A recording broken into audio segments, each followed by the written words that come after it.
Hai, Assalamualaikum warahmatullahi wabarakatuh. Gimana kabarnya semuanya? Semoga sehat-sehat selalu ya. Hari ini kita akan membahas tentang materi dan wujud zat. Materi SMP kelas 7. Sudah siap belum? Kalau sudah siap, buka bukumu dan belajar bersamaku. Let's go!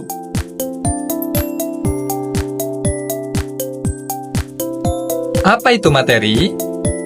Materi merupakan segala sesuatu yang menempati ruang. Materi di alam dapat berupa zat tunggal atau zat murni dan dapat juga berupa campuran.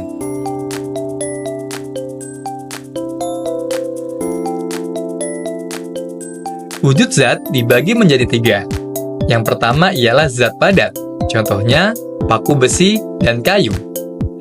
Yang kedua ialah zat cair, contohnya air. Dan yang ketiga ialah zat gas, contohnya udara. Setelah kita mengetahui wujud zat, tentu zat-zat tersebut memiliki sifat. Sifat zat dibagi menjadi 2. Sifat yang pertama ialah sifat zat secara ekstensif. Sifat zat secara ekstensif merupakan sifat zat yang bergantung pada jumlah atau ukuran zat. Contohnya, volume zat dan massa zat. Yang kedua ialah sifat zat intensif. Sifat zat intensif merupakan sifat zat yang tidak bergantung pada jumlah ataupun ukuran zat. Contohnya kita bagi menjadi 2, sifat secara fisis dan sifat secara kimia. Pada sifat secara fisis, ia adalah warna, bau, rasa, dan titik didih. Secara kimia, ialah keterbakaran dan kereaktifan. Perubahan zat. Perubahan zat dibagi menjadi 2, yaitu perubahan secara fisis dan perubahan secara kimia. Perubahan zat secara fisis dapat ditandai dengan perubahan pada warna, bau, rasa, kerapatan, titik didih, titik lebur, daya hantar, kemagnetan, kelarutan, dan kekerasan. Untuk perubahan secara kimia, ditandai dengan perubahan keterbakaran, kestabilan, kereaktifan, dan perkaratan. Bagaimana? Sudah paham ya? Setelah ini, kita akan membahas tentang adesi dan kohesi. Zat padat dan partikel-partikel zat padat dapat mengadakan suatu ikatan, sehingga terjadi gaya tarik-menarik. Pengertian adesi ialah adesi merupakan gaya tarik-menarik antara partikel yang tidak sejenis. Sedangkan kohesi merupakan gaya tarik-menarik antara partikel yang sejenis. Supaya lebih jelas, mari kita lihat contohnya. Gambar yang pertama ialah tembok yang sedang dicat. Cat dapat menempel kuat pada tembok karena gaya tarik-menarik partikel cat dengan tembok lebih besar daripada partikel cat dengan cat. Sedangkan gambar kedua yaitu air yang berada di atas daun talas.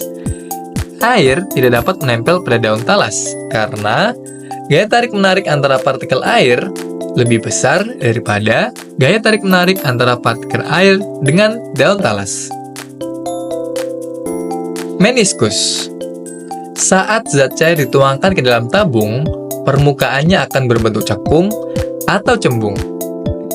Meniskus cekung menunjukkan bahwa gaya kohesi di dalam cairan lebih kecil daripada gaya lekat dinding pada kaca cair. Sedangkan untuk meniskus cembung menunjukkan bahwa gaya kohesi cairan lebih besar daripada gaya adesi antara cairan dan dinding kaca. Kapilaritas. Kapilaritas merupakan peristiwa naiknya zat cair melalui lubang yang sempit atau biasa disebut pipa kapiler. Contoh dari peristiwa kapilaritas ialah naiknya air tanah pada pembuluh kayu, naiknya minyak tanah pada sumbu lampu tempel dan kompor, dan meresapnya air dari kamar mandi ke dalam tembok. Gimana? Sudah jelas? Kalau sudah jelas, kita akan lanjut ke massa jenis. Massa jenis suatu benda merupakan perbandingan antara massa dengan volume benda. Dalam persamaan matematis, massa jenis Rho sama dengan massa dibagi dengan volume. Satuan dari massa jenis ialah kilogram per meter kubik. Agar lebih jelas, kita akan latihan soal. Dalam sebuah tangki, terdapat bensin yang massanya 15 kg. Jika massa jenis bensin 0,75 kali 10 pangkat 3 kg per meter kubik, berapakah volume bensin tersebut? Untuk menjawab pertanyaan ini, tentu kita harus menggunakan rumus dari massa jenis. Karena yang ditanyakan volume, maka kita bisa merubah rumusnya menjadi V sama dengan massa dibagi dengan massa jenis. Kita masukkan angkanya, V sama dengan 15 dibagi dengan 0,75 dikali 10 pangkat 3. V sama dengan 2 kali 10 pangkat min 2. Campuran. Campuran merupakan penggabungan dua zat murni atau lebih yang masih mempunyai sifat-sifat asalnya dan tidak mempunyai komposisi tertentu. Campuran sendiri dibagi menjadi 3. Yang pertama ialah larutan, yang kedua adalah koloid, dan yang ketiga ialah suspensi. Campuran sendiri dapat dipisahkan loh. Pemisahan campuran dibagi menjadi 4. Yang pertama ialah penyaringan. Penyaringan merupakan pemisahan dengan cara menyaring zat sisa atau residu. Yang kedua, bisa menggunakan penyulingan. Penyulingan merupakan pemisahan berdasarkan perbedaan titik didih zat cair pada campuran. Yang ketiga ialah kromatografi. Kromatografi merupakan pemisahan yang didasarkan pada perbedaan daya serap dari zat penyerap. Dan yang terakhir ialah kristalisasi. Kristalisasi merupakan pemisahan dengan cara menguapkan zat cair. Selanjutnya, kita akan membahas tentang asam. Asam merupakan zat atau senyawa yang menyebabkan rasa masam pada berbagai materi.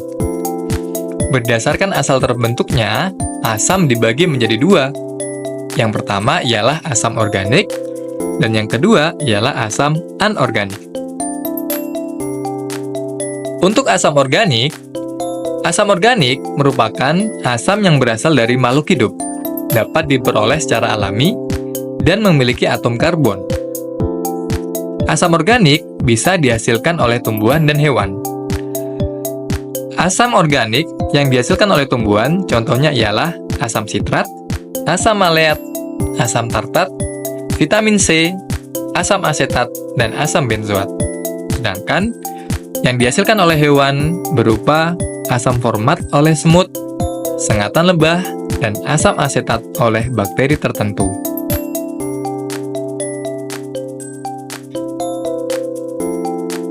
Asam anorganik merupakan asam yang tidak berasal dari makhluk hidup dan tidak mengandung atom karbon.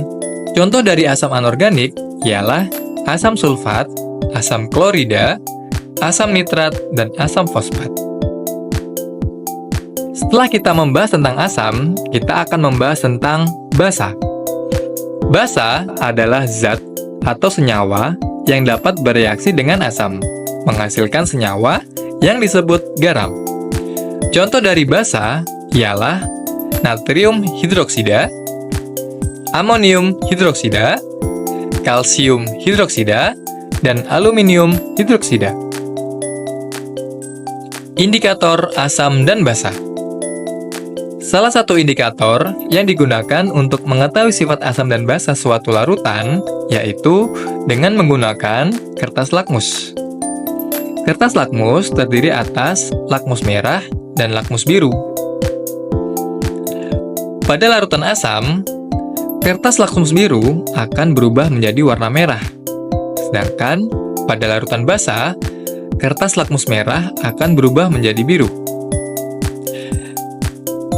Jika ke dalam suatu larutan dicelupkan kertas lakmus merah dan kertas lakmus biru secara bersamaan, dan pada kedua kertas lakmus tersebut tidak terjadi perubahan warna, maka larutan itu disebut larutan netral. Sifat pada asam dan basa. Larutan asam memiliki beberapa sifat. Yang pertama ialah kertas lakmus biru akan jadi kertas merah. Yang kedua adalah rasanya masam. Dan yang ketiga ialah nilai pH lebih kecil daripada 7. Pada larutan basa, kertas lakmus merah akan berubah menjadi warna biru. Rasanya pahit, dan nilai pH lebih besar daripada 7. Setelah membahas larutan tentang asam dan basa, kita akan membahas tentang garam. Garam dibagi menjadi 3 jenis. Yang pertama ialah garam netral. Garam netral terbentuk dari basa kuat dengan asam kuat, bersifat netral dan mempunyai pH sama dengan 7. Contoh dari garam netral ialah NaCl, KCl, K2SO4. Yang kedua ialah garam asam. Garam asam terbentuk dari basa lemah dengan asam kuat, bersifat asam dan pH lebih kecil daripada 7. Contoh dari garam asam ialah NH4NO3 dan NH4Cl. Dan yang terakhir ialah garam basa. Garam basa terbentuk dari basa kuat dengan asam lemah. Garam ini bersifat basa, pH di atas 7, dan contohnya ialah NaCN dan CH3CHOONA. Cukup sekian video kali ini. Thank you. See you on the next video ya. Jangan lupa like dan subscribe dan nyalakan lonceng notifikasi biar kalian gak ketinggalan pembelajaran IPA hari ini.